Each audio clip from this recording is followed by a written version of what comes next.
Hello, good morning. কেমন আছেন? নিশ্চয়ই ভালো থাকবেন। মার্কেট তো খুব একটা ভালো নেই এখন, সাবডিউটেড মার্কেট একই জায়গায় রয়েছে, আর মিড ক্যাপ স্মল ক্যাপ সেরকম নেই, সেরকম বাড়ছে না। আমরা তো ম্যাক্সিমাম মিড ক্যাপ স্মল ক্যাপে ইনভেস্টেড থাকি, আমাদের মতন ছোটোখাটো সব ইনভেস্টাররা। যাই হোক, আজকে একটা অটোমোবাইল কম্পোনেন্ট তৈরি করে, খুব পুরনো কোম্পানি, খুব ভালো কোম্পানি। তো এর কথা আজকে বলবো। 1986-এ ইনকর্পোরেটেড হয়েছে, globally tyre 1 automotive component group. It is engaged in the business of manufacturing and supply of automobile component, automobile মানে পার্টস তৈরি করে to a wide range of OEM across the globe, মানে পৃথিবীর সব জায়গাতেই এরা করে, মানে এক্সপোর্ট করে।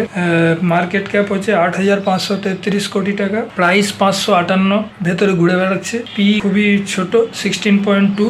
আচ্ছা, book value 98, ROC 17.5, ROE 41.9%, face value 1 টাকা, সেলস 1899 কোটি টাকা, নেট প্রফিট 34 কোটি টাকা, ইপিএস 2 টাকা 12 পয়সা, ইকুইটি 15 কোটি টাকা, প্রোমোটার্স হোল্ডিং 75%, FII হোল্ডিং 4.24%, আর ডিআই এর হোল্ডিং আছে 12.74%, ডিআই হোল্ডিং আছে। তো বুঝতেই পারছেন ভালো কোম্পানির নাম হচ্ছে ভ্যারক ইঞ্জিনিয়ারিং, ভ্যারক গ্রুপের, VARROC, ভ্যারক, VARROC, ক্রিটিক্যাল টাইপের নাম, ভ্যারক ইঞ্জিনিয়ারিং। তো খুবই পুরনো কোম্পানি, খুব রিনাউন্ড কোম্পানি, খুব আস্তে আস্তে ওঠে, কিন্তু ফান্ডামেন্টালি খুবই স্ট্রং। তো এইসব শেয়ারগুলোর উপরে নজর রাখবেন, খুবই ভালো শেয়ার। মানে আমি আপনাদের খালি ফান্ডামেন্টালি গুড শেয়ারগুলোকে বলে দিচ্ছি, এবারে কেনা ব্যাপারটা আপনাদের উপরে থাকবে, কিনবেন না কিনবেন।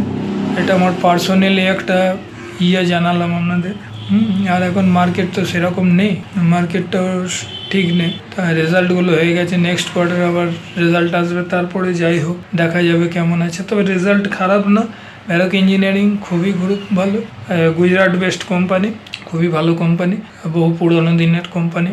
দেখতেই পাচ্ছেন 1988-এর বোধ হয়, 1988 না 86-এর কোম্পানি বোধ হয়। আর বেশি কিছু বলার নেই কোম্পানিটা সম্বন্ধে। অটোমোবাইল ইন্ডাস্ট্রিতে যে সব এখন তো দেখছেন অটোমোবাইল ইন্ডাস্ট্রি যেভাবে বাড়ছে, গ্রোথ প্রচুর হচ্ছে, আর এরা স্পেয়ার পার্টস বানায়। তো প্রত্যেকটা ইন্ডাস্ট্রিতে স্পেয়ার পার্টস লাগে, অটোমোবাইল, বাজাজ থেকে আরম্ভ করে, হিরো হোন্ডা থেকে আরম্ভ করে সবই, টাটাদের যত আছে, হোন্ডা যত আছে সবই এর কাছ থেকে নেয়, টিভিএস গ্রুপ। তো এইসব শেয়ার পোর্টফোলিওতে রাখা যেতেই পারে। আর বেশি কিছু বললাম না, ভ্যারক ইঞ্জিনিয়ারিং নামটা আরেকবার বলে দিলাম। থ্যাংক ইউ দেখার জন্য, পারলে একটা সাবস্ক্রাইব করে দেবেন। নেক্সট ভিডিওতে আবার দেখা হবে, রাখলাম।